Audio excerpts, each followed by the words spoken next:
This is inclusion. I have coffee black, and then I add white. Hey, remember Larry Storch, the comic? He used to do this thing, Pussy Green. Boy, what a story is that. I'd love to have him as a guest one time. He should tell you that story. Anybody who was a friar, the Friars Club with all comics, they would know the story of Pussy Green. It's a beautiful story about a Western superhero.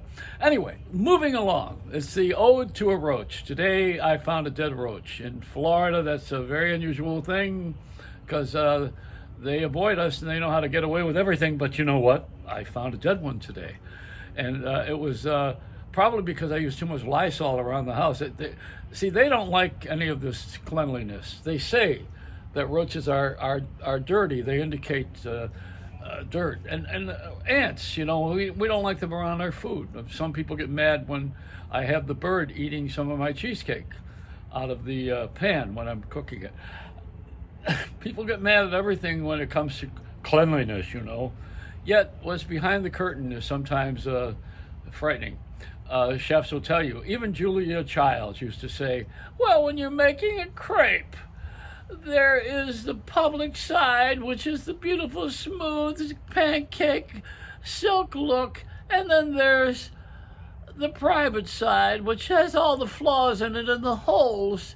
And that's the way it is in life, You have a public side and a private side. That's it. What's your motivation? That's an acting thing. In method acting, they used to teach that. What's your motivation? Like Al Pacino, he went to that school, or Marlon Brando, those actors. Hey, why are you motivated? What motivates you? Usually these days it's, survival. With the pandemic. The other motivation would be money. People love money. We love money because money it used to represent our work. Now it just represents freedom and getting the hell away from work. When I was a kid, and we were 12, 13 years old, I don't think anybody in the neighborhood, we were the last of the white families in a black neighborhood, and I don't think any of us, there's a reason I'm saying this, we're sitting there talking about a sexy portfolio or a 401k. We were saying FUCK. We didn't have a 401k. We were different in those days, and not the world has evolved. It's changed. Otherwise, we'd be dating pilgrims. And there's something that is to be said about adventuresome living. Pretty soon, when the planet gets straightened out, if we live that long, and I can see my face on a Smucker's jar with Al Roker. I hope to see his face on a Smucker's jar. That's what they put you up on the Today Show when you're 100 years old. Or mine would say schmuck, just not Smucker's.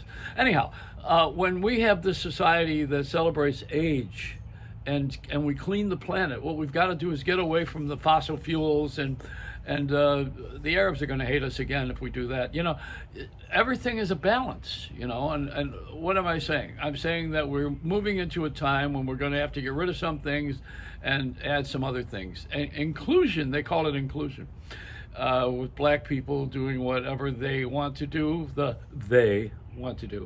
if they are gifted and talented and have a desire. See, I'm of the opinion that if you are in this country and you are really, truly an American when you are in this country, then whatever's in your crazy little head or whatever your desire is or whatever your talent is, you should be able to get away with it or exercise it or profit from it, one or the other. And I think some of the stuff that gets in the way, besides people being jealous and not wanting you to have what you have, there's another quotient here. I think President Trump is a good idea. How many people can say, I was the president of the United States of America? Less than 50 people can say that. And, so wouldn't he walk away, now this is my own head now, wouldn't he walk away saying, wow, I did it. I was at the top. I was the president of the United States of America. I mean, is that enough? Isn't that enough to say that? Isn't that a great honor? And I go home? I would say, and even the mileage you get from the Air Force One, I suppose you can use the plane again. But there's a little bit of ego in this. Ego is EGO, the acronym for edge God out, they say. But you know, ego is a big driver of people. It's the thing we get up in the morning and say, okay, now I'm going to do this, I'm going to do that. Actually, part of it helps us to exercise. The other part of it is our adrenaline, and then we are motivated to do something. Back to that motivation word again. My favorite word in motivation is from my friend Charlie Roberts, who was a race car fan for raceways in New Jersey, and he started a company called Motorvation. And what he did was he had all of these race car reports. Even David Letterman, when he was between takes on his television show on the set, would be monitoring the race reports, because he's from Indiana, and Indiana is a big race place, you know, especially with the Indy 500 every year.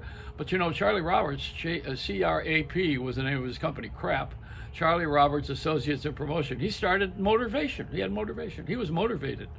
Now, the kind of motivation that I'm speaking of is that you really want to achieve something for fame and fortune. That's always a good driver. That's a good motivator. But then there's the other part, for a feeling of satisfaction that you've done something that's soul satisfying. And that's the other part. You know, that now there's the black phenomenon. Black people have had the corner on the soul market for a long time.